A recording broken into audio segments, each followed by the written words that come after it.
Yes सरकार, नमस्कार। माहौल जबरदस्त, शानदार। ये चेहरा गौर से देख लो। All India rank one CA final में 25 एग्जाम्स। माहौल। राजन, बहुत बहुत शुभकामनाएं, बहुत बहुत बधाई, बहुत बहुत स्वागत है आपका। Thank you sir, thank you so much. Lots of congratulation. आपने एक मिसाल कायम कर दी है। CA intermediate all India rank one, consistently आपने पढ़ाई करी, मेहनत को नहीं छोड़ा, and you scored again all India rank one, record breaking in CA finals में 25। मुंबई का, आरबीजी का लड़का छा गया है पूरे हिंदुस्तान में। बहुत बधाई आपको। Thank you sir, thank you so much. So Rajan, before beginning, सबसे पहले उनका नाम जिनकी वजह से, जिनकी पूरी मेहनत, इतनी जिंदगी भर की मेहनत से आज आप यहाँ तक पहुंचे हो, आपके पेरेंट्स का नाम। मनोज कुमार जी काबरा एंड सुवर्णा काबरा। बहुत बहुत बधाई। Convey my high regards to them. मैं आपके पेरेंट्स को, आपकी पूरी फैमिली को, आपके फ्रेंड्स को, जिन भी लोगों ने आपको सपोर्ट किया डायरेक्टली इनडायरेक्टली, उन सबको बहुत बहुत शुभकामनाएं। क्योंकि I hope, I know that उनको कितनी खुशी हो रही होगी आज, एंड वो डिजर्व भी करते हैं। एंड आपने मेहनत जो करी है भाई, उनकी उनके सपनों को पूरा कर दिया। बहुत बधाई सबको। बस राजन, अब भाई, थैंक यू सर, लोगों थैंक को यू सो बस मच। आपसे सुनना है कि आपने कैसे पढ़ाई करी, कैसे ये स्कोर किया, how you maintain the consistency, किस तरह से आपने आपकी पूरी जर्नी जी है। And you score 95 marks in indirect tax. भाई, 2 जने पास हुए थे इसमें। That's really great. सो हम ये सुनना चाहते हैं कि हाउ वाज योर जर्नी, कैसे आपने पढ़ाई करी, व्हाट पीपल शुड फॉलो, क्या चीजें ध्यान रखनी चाहिए before the beginning of the articleship, उससे वहां से लेके सीए फाइनल तक, एग्जामिनेशन तक, सारी बातें आपसे सुननी है हमको। ठीक है सर, जो लेट्स स्टार्ट मतलब सीए इंटरमीडिएट की जर्नी के बाद शुरू करते हैं। अराउंड जुलाई में हमारा रिजल्ट आया था आई गेस, एंड सितंबर में आर्टिकलशिप मैंने स्टार्ट कर ली थी। 23। तो हाँ, 22, ट्वेंटी सितंबर टू 22। Okay, great. हाँ, तो आई एम अ पर्सन जिसे मतलब आखिरी पीरियड में है ना ज्यादा प्रेशर और बर्डन लेना पसंद नहीं है। तो I am like I start early, मैं जल्दी कंप्लीट कर लूंगा and then I will be calm and peaceful in the exam leaves and study leaves. और मेरा पहले से ये था कि इंडस्ट्रियल ट्रेनिंग जाना है। तो that's why when I started articleship मैंने तुरंत ही अक्टूबर नवंबर से ही फाइनल की क्लासेस लेना चालू कर दी थी। ओ ग्रेट। मतलब एएफएम एफआर से स्टार्ट किया था, ओवर पीरियड ऑफ टाइम सारे क्लासेस धीरे धीरे कंप्लीट करते गया। क्लासेस लेते वक्त मेरा यही मेन मोटिव था कि I want to understand the subject, I want to get into the yes. Depth of the subject. मैंने कभी भी क्लासेस टाइम पे ये नहीं सोचा कि एग्जाम में ये आता है, या ये चैप्टर एग्जाम में कितना पूछा जाता है, या ये पर्टिकुलर कंसेप्ट एग्जाम में टेस्ट होता है नहीं होता है। मेरा बस ये पॉइंट ऑफ व्यू था कि मुझे पूरा मतलब उस सब्जेक्ट के डेप्थ में घुसना है, उस सब्जेक्ट की गुड। इन अ वे एक अंडरस्टैंडिंग लेनी है कि ये सब्जेक्ट है क्यों, क्या, what is this it's usage in practical world.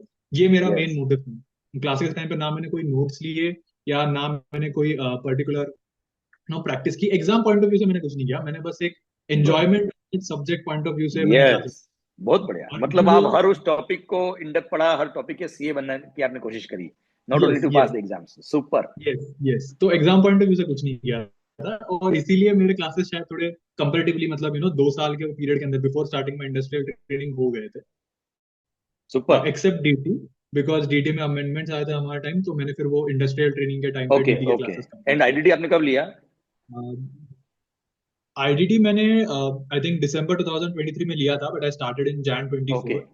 तो फर्स्ट 2-3 मंथ्स ऑफ 2024 में आई वाज यस यस, क्योंकि टेकिंग आईडीटी के आईडीटी अंदर के क्लासेस। एनीवेज फाइनेंस एक्ट की वजह से बहुत ज्यादा मैटर नहीं करता है, ज्यादा अमेंडमेंट नहीं होते हैं। हाँ एंड जो भी, अगर आपने इन डेप्थ कॉन्सेप्चुअली पढ़ाई करी, तो हाँ, अमेंडमेंट्स मतलब अपने आप समझ कंपेरेटिवली में आ जैसे जाते हमारे टाइम पे भी सर्कुलर्स वगैरह के अमेंडमेंट्स थे, एंड सर्कुलर्स में हैं। यस। बेसिकली कोई एक्सप्लेनेशन ही है, मतलब लॉ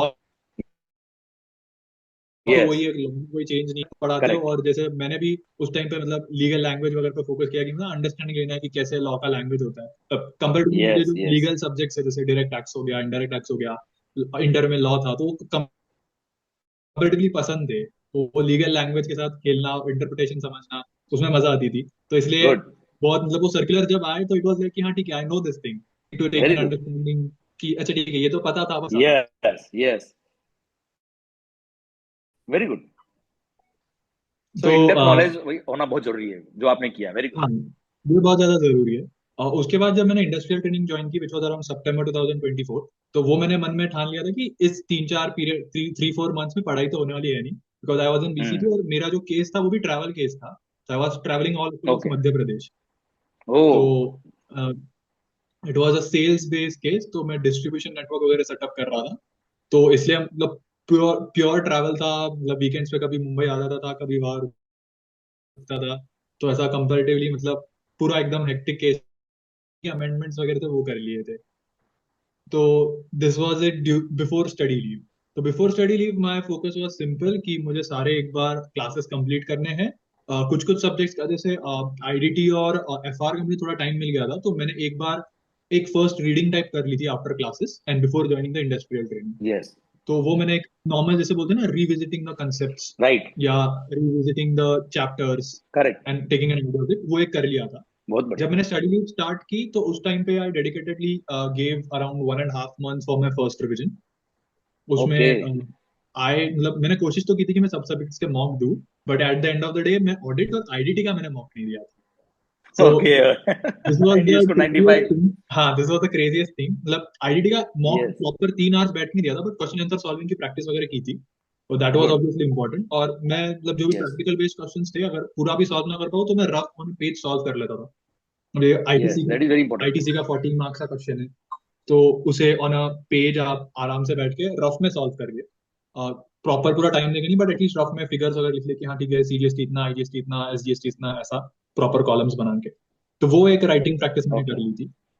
तो दैट हेल्प मी। और मतलब good. This was 1.5 months I took for first revision. उसके बाद okay. Around 1 month for second revision.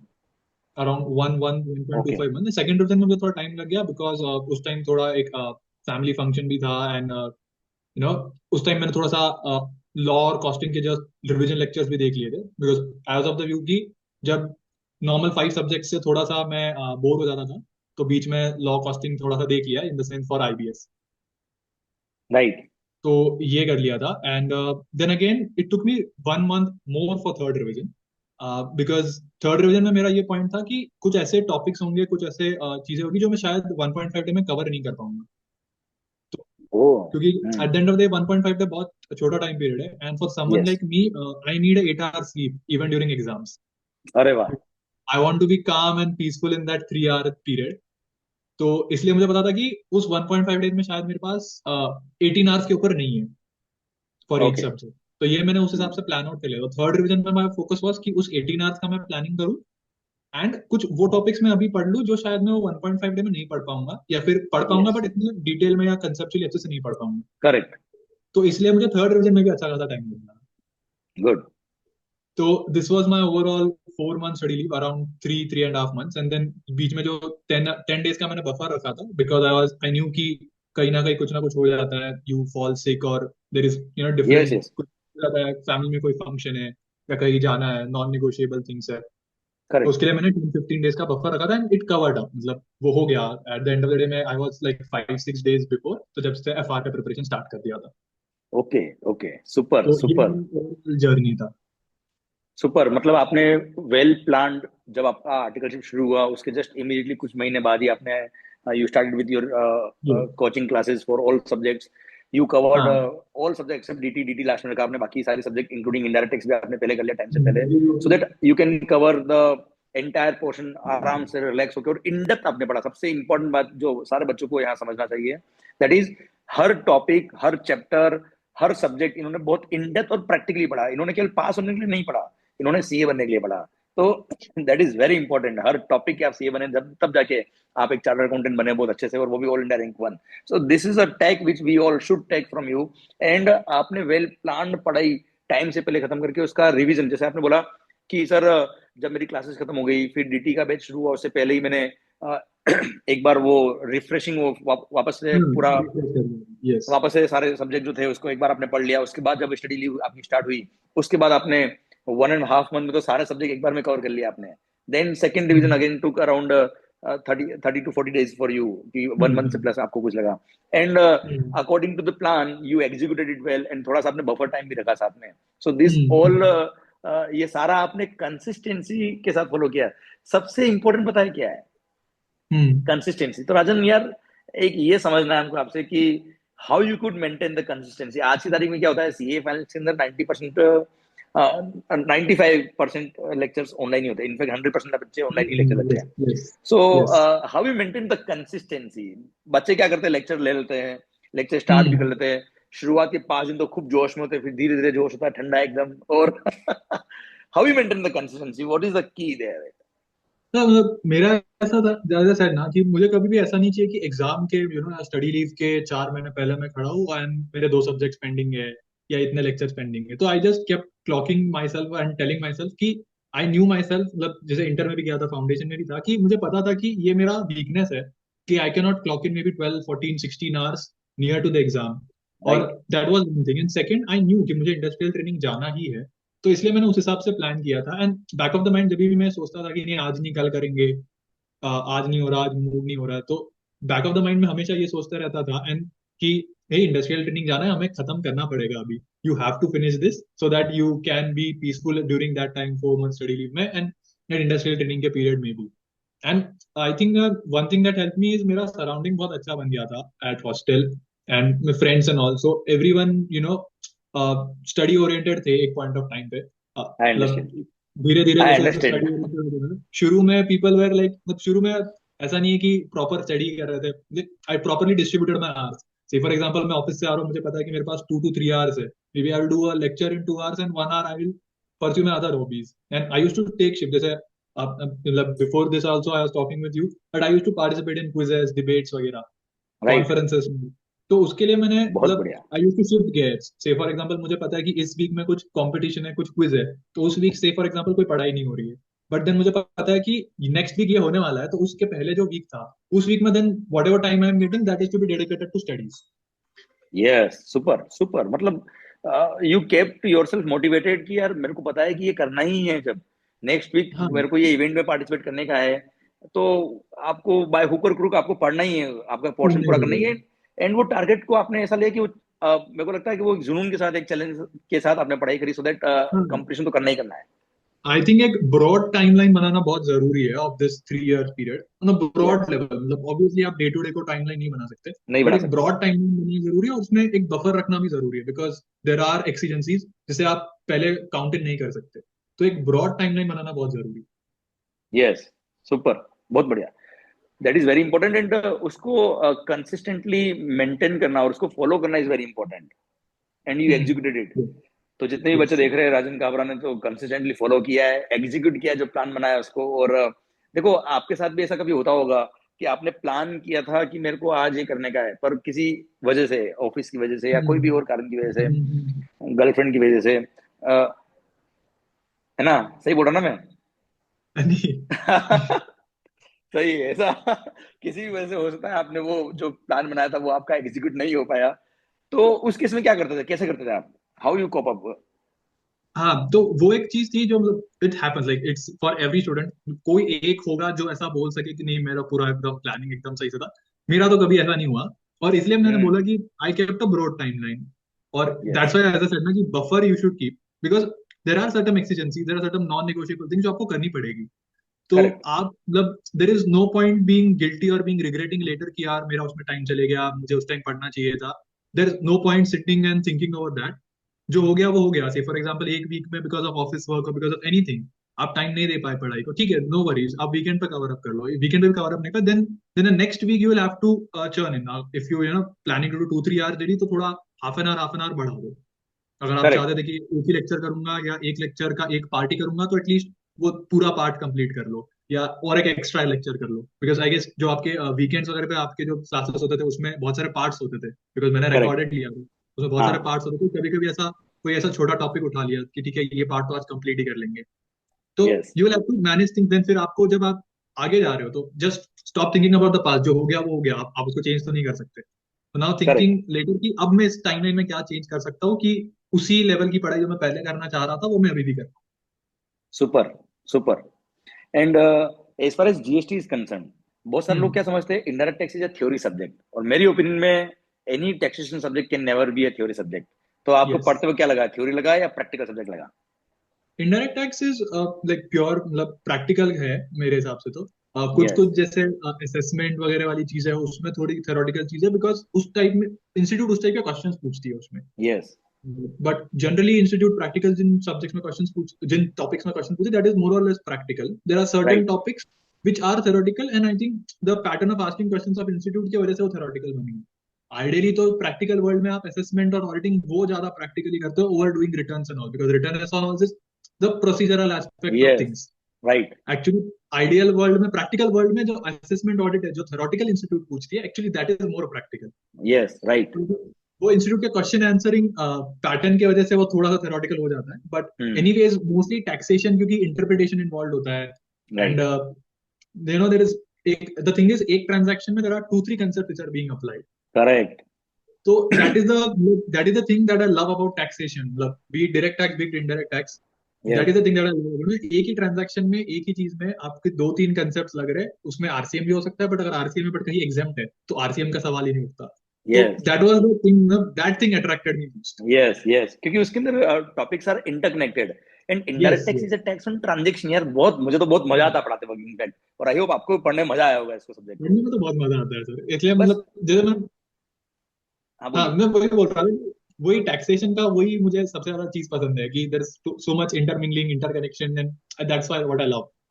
सो मेरे को बेसिकली क्या लगता है पता है, जो एक बेसिक चीज स्टूडेंट्स मिस करते हैं वो क्या करते हैं कि बिफोर टाइम से पहले प्लानिंग नहीं, बहुत सारे लोगों की प्लानिंग फेल हो जाती है, या प्लानिंग को फॉलो नहीं कर पाते, या उनको लगता है टाइम बहुत एग्जाम्स के लिए, तो वो थोड़ा सा इजी, आराम से पढ़ते हो, लास्ट में जाके फिर भागते हैं, और लास्ट में जाके फिर टाइम नहीं बचता है, and they go for exam oriented study only, कि बस पास हो जाए ट्रू, कैसे ट्रू, करके।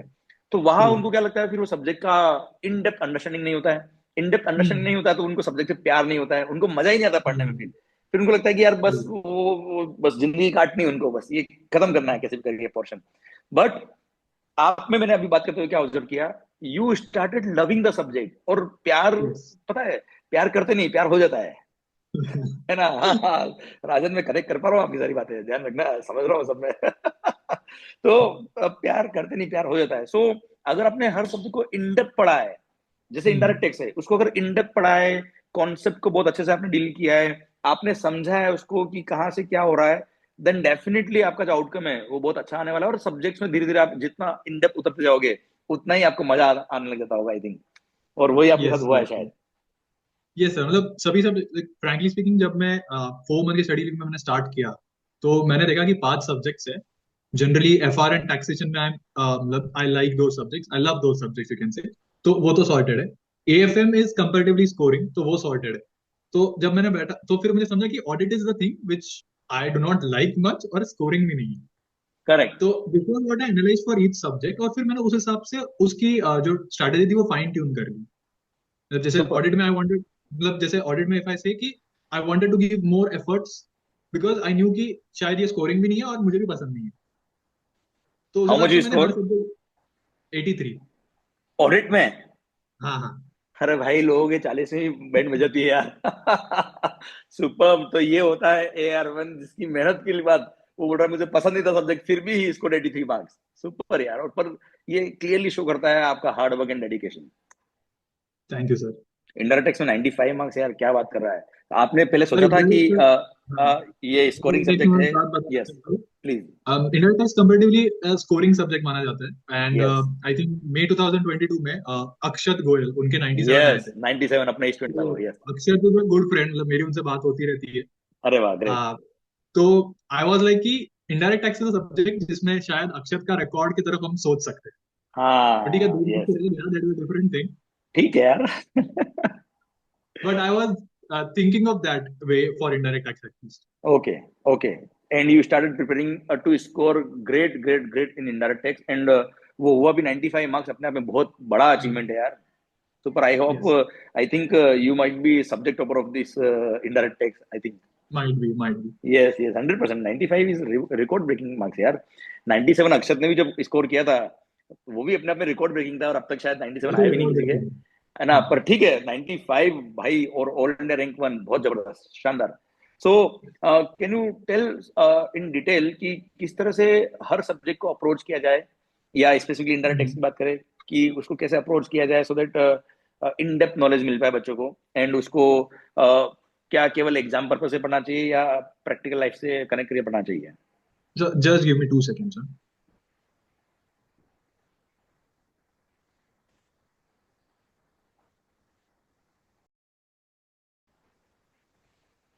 यस। तो what should be the approach, Rajan? So Hello. in general, हाँ. I think IDT specific if I say, हाँ IDT specific if I say the approach is quite simple. जैसे मैंने पहले भी मेरा था कि conceptual understanding is the most important thing. And you know, Correct. if you like the subject, you will score good in it. This is going to happen. If you like the subject, you are going to score extremely good in it. So Good. basic understanding is take the understanding of the concepts. That is the first thing. Second is practice. Because at the Yes. end of the day, आपको पूरा मतलब कोई ये नहीं पूछेगा कि ये XYZ चीज है, ये इसका सप्लाई है नहीं है ये बताओ. At the end of the day, you will have to do question answer practice. Yes. थोड़ा आपको Correct. एक understanding नहीं पड़ेगा what kind of questions are being asked. Correct. Obviously, आप indirect tax या taxation as a whole में आप ये नहीं समझ सकते कि वही सेम क्वेश्चंस आएंगे. Never happens. But the Yes. Thing is एक थीम है कि ठीक है मतलब प्लेस ऑफ सप्लाई का अगर क्वेश्चन है या टाइम ऑफ सप्लाई का क्वेश्चन है तो 3-4 क्वेश्चन आएंगे जो पूरा मिला के 5 मार्क का क्वेश्चन बनेगा. एक थीम Correct. ऑफ क्वेश्चन होती है. तो वो Yes. थीम ऑफ क्वेश्चन को अंडरस्टैंड करना इज इंपॉर्टेंट बिकॉज कई कई बहुत सारे बच्चे ऐसे होते हैं, सम ऑफ माई फ्रेंड्स ऑल्सो, जो सब्जेक्ट को कंसेप्चुअली पढ़ लेते हैं, they like the subject, but sometimes it happens that you do not do the question answer practice or you do not think of it in a question answer format. तो Correct. कहीं ना कहीं अगर आप वो फॉर्मेट में भी उसे एनालाइज करो तो वो बहुत ज्यादा हेल्पफुल होता है. Yes. अब जैसे कि टैक्सेशन में तो क्वेश्चंस कभी रिपीट नहीं होते, but Yes. You know you will have to do all concepts. ऐसा आप नहीं बोल सकते कि हाँ ये 80% कांसेप्ट है या ये 70% कांसेप्ट है, ये कर लो बाकी 30 छोड़ दो, हो जाएगा. ऐसा नहीं नहीं हो हो सकता, पाएगा. टैक्सेशन में तो Correct. नहीं हो सकता. Yes. तो Right. This was the thing which I followed कि you know 100% coverage is important. And Yes. मेरा वही था कि 1.5 day is the most important thing, कि उसमें आपका 100% कवरेज होना चाहिए. And for us it was a blessing in disguise कि एग्जाम पोस्टपोन हो गई थी because of the India Pak Yes. Situation. Yes. Yes. तो that was a blessing in disguise. तो उस टाइम पे इसलिए I got an opportunity to revise twice. तो Good. फिर उस टाइम पे फिर मैंने 2 बार आईडीटी का रिवीजन कर लिया था इन मतलब दैट ऐसी लास्ट. सिचुएशन में भी आप डिस्ट्रैक्ट नहीं हुए और आपने फोकस रखा अपनी पढ़ाई पे. हाँ Good. मतलब I took 1 day break, proper 1.5 day break लिया. हाँ ठीक है. देन फिर नोटिफिकेशन आ गया था, 5 डेज थे. एक दिन मैंने आईबीएस का, because I had not given mock IBS वगैरह का, तो वो Yes. मॉक दे दिया. एक दिन प्रॉपर आईबीएस को डेडिकेट किया. And then remaining 4 days, 1.5 day का तो प्लान था ही, मैंने एक 2.5 डे का प्लान बना लिया. Okay. तो एक 2.5 डे का रिवीजन कर लिया, एक 1.5 डे का रिवीजन कर लिया. Great. Super. Super. मजा आ गया भाई राजन. Superb. So मतलब in depth understanding of the subject, each and every corner of the subject is very much important to score great. Yes. और Yes. केवल लक से पास नहीं होते यार, बहुत मेहनत करी बच्चे ने. और डेफिनेटली आपसे जो भी ये लोग, जो भी स्टूडेंट्स ये वीडियो देखेंगे, शायद उनको ये समझ में आएगा कि हर सब्जेक्ट को इन डेप्थ और टाइमली पढ़ना कितना इंपॉर्टेंट होता है, सो दैट प्रॉपर टाइम दे पाए अपने सब्जेक्ट्स को और उसको पूरा अच्छे से कवर कर पाए और 100% रिवीजन कर पाए in 1.5 day also. Yes. Super. So एक last point, what message you want to give in a short, या और उससे भी पहले देख भाई, we are the coach, we are the teachers. हमारा कंट्रीब्यूशन केवल 1%, 5% रहता है, 10% रहता है मैक्सिमम, बट 90% कंट्रीब्यूशन आपकी मेहनत का है जो आपने कंसिस्टेंटली फॉलो करके यहाँ तक पहुंचे हो. एंड अगर if you want to thank anybody जिसने इस जर्नी में पूरा आपका साथ दिया, आपके पेरेंट्स, उनको भी अगर आप कुछ कहना चाहते हो तो you can give the message. और एक last message for all the students who are hearing this video, and वो आपके लिए, आप उनके लिए अगर कुछ मैसेज देना तो यस.